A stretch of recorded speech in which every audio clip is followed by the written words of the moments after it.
Well, I think etiquette deals with our behaviors and how they align with social norms and our interactions with other people.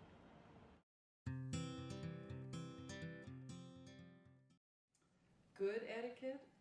Well, you know, etiquette, the word etiquette is a French term, and it means ticket. And you think of it as getting a ticket for entry into society. And so I think of it in the terms of it's a code of behavior, of accepted behavior, or appropriate behavior, social behavior that meets contemporary norms. And so that's really what it's all about. Okay.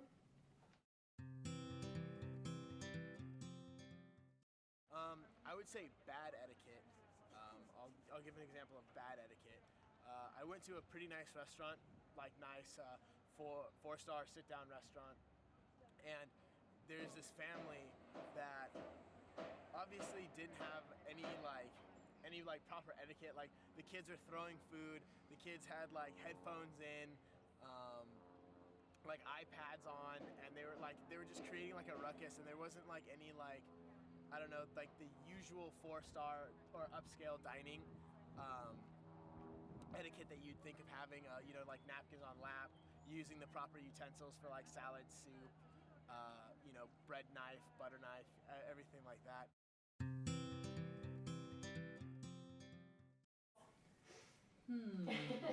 I bet they'd like to think they do.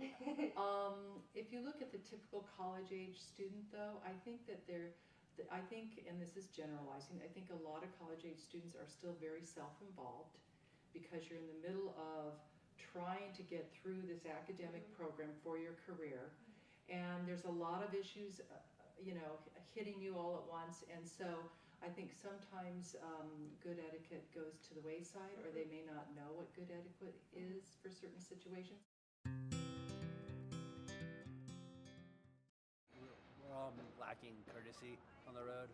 We all have to share the road when driving in traffic to work. We all have to be in that traffic. It's going to bottleneck because of the roads. It's because of construction. Just gotta accept and be patient. I guess that's what we're all missing.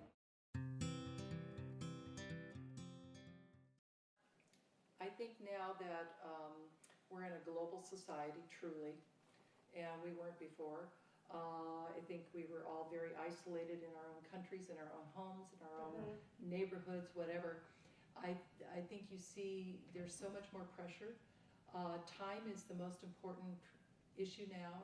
Everyone's so busy, and you see people dropping out all the time now. I was watching that HGTV TV show, House Hunters International.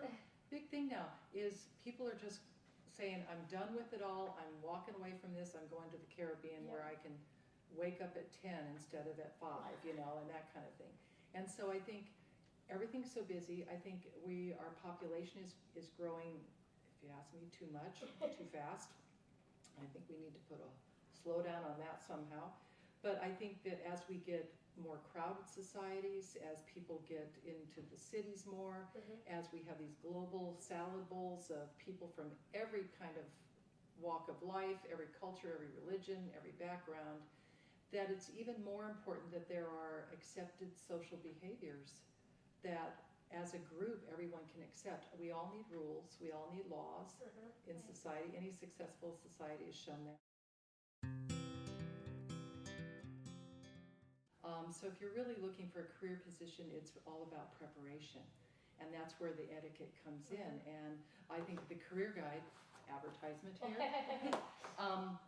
Career Guide has tons of tips. I was just looking at them before I came over here today, like on page 38 on what to do or not to do in a job interview. One of the first things, be prompt. You've got to be on time. There is no excuse for ever being late for a job interview. Absolutely none. Do your homework. You should have Googled, you should have read everything you possibly could on that organization before you walk in the door. Talk to anybody you could. Rule 3, when you meet people and greet people, show enthusiasm, a smile, know how to shake their hand, look, direct eye contact.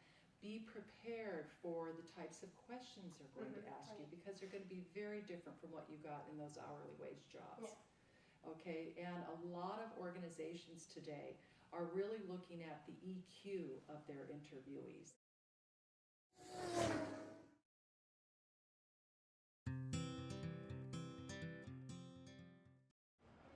rage to me is anyone getting mad and then having aggressive behavior on the road.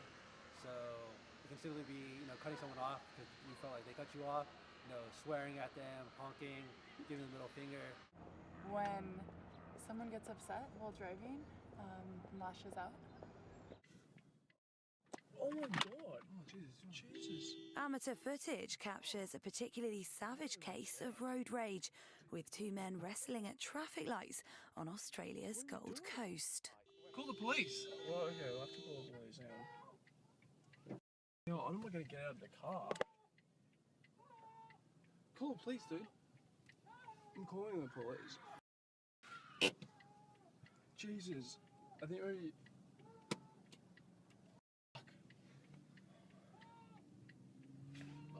Do you want to go around? Seriously, at least go around.